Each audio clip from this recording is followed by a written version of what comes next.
The Foreign Affairs Department confirms the arrest of over 100 Filipinos in China. President Ferdinand Marcos Jr. strikes a reassuring tone on the country's relations with China despite ongoing geopolitical tensions. Meralco Chairman Manuel V. Pangilinan says he is skeptical about the economic viability of nuclear energy in the Philippines. US President Donald Trump was smuggled out of Air Force One in Turkey last month due to a missile threat. And Travis Kelce says his star-studded wedding to Taylor Swift was, quote, the best night of my life.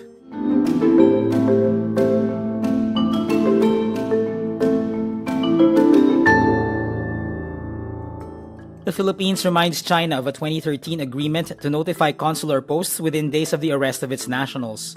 This as it noted the Chinese Ministry of Foreign Affairs' statement on the arrest of over 100 Filipino nationals. The Department of Foreign Affairs is coordinating with the Philippine Embassy in Beijing to verify the circumstances of the arrests and ensure due process and consular assistance. No other details about the arrests were made available as of Thursday evening.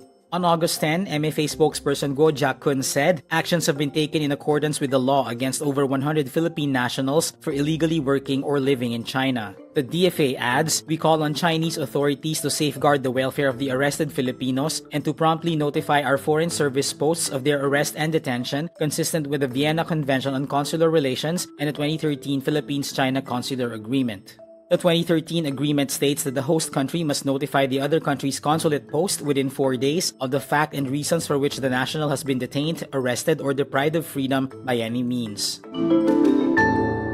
President Ferdinand Marcos Jr. strikes a reassuring tone on the country's relations with China despite ongoing geopolitical tensions. At a forum with the Foreign Correspondents Association of the Philippines on Friday, August 14, Marcos says cooperation with China continues on many fronts and that a long-touted plan for joint exploration in the West Philippine Sea is moving forward. He also says that a largely confidential provisional arrangement for naval resupply missions to Ayungin Shoal does not weaken the Philippines' position in the maritime dispute. Although Marcos earlier said that the Philippines would inevitably be affected in case of a conflict between Beijing and Taiwan, he says the Philippines will not allow any attack to be launched from its territory. He says the country, quote, has no desire to be a belligerent nation in the region.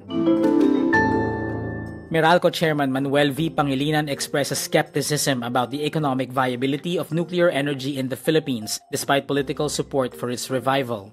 This as Meralco Power Gen is studying the viability of small modular reactors backed by a $2.8 million US government grant to evaluate technologies and eventually identify a preferred option. But Pangilinan himself expresses his doubts and says, So it's not a slam dunk. Pangilinan points out that while nuclear fuel may be cheap, almost everything needed to get a plant up and running is prohibitively expensive. Because if you locate it in an earthquake-free zone, it's most likely out there in the boondocks. So you have to connect it to the grid. So you have to get the transmission assets. So hindi simple. He also notes the challenges of convincing communities to host these nuclear plants. The LGU has got to consent. Diba? Pahihirapan kayo. What's this atomic bomb doing here in my constituency? Meralco has also been building up its own nuclear talent through its fission and nest programs, sending engineers abroad to pursue nuclear engineering studies. US President Donald Trump was smuggled out of Air Force One in Turkey last month due to a missile threat, a source says Wednesday, August 12.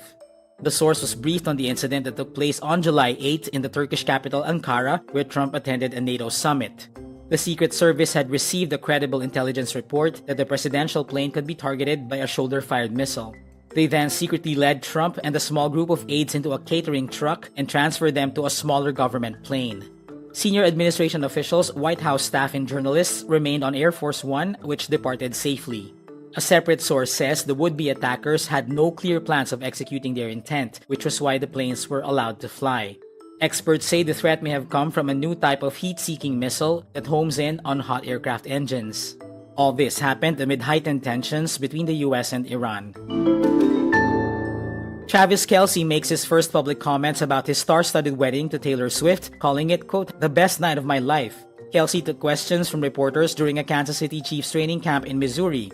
The NFL star said, the wedding was the best night of my life and I appreciate everybody who came out and celebrated and had fun with us. He added that it was a crazy night full of celebration.